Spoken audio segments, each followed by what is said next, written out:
তো hey guys, আমি এখন ব্যাগটা গোছিয়ে এখন কোথায় যাব আপনারা জানার জন্য শুরু থেকে ব্লগটা শেষ করো।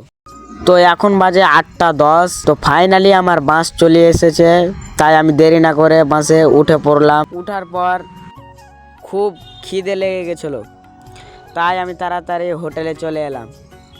হোটেলে এসে তারপর দেরি না করে তাড়াতাড়ি খেতে স্টার্ট করলাম।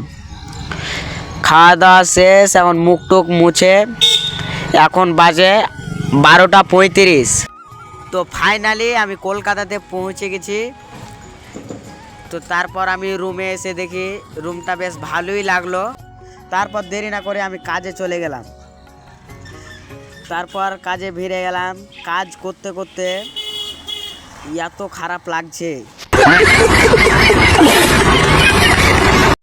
কাজ করতে করতে আমার রাত লেগে গেল। তো এখান থেকে ব্লগ আমার শেষ।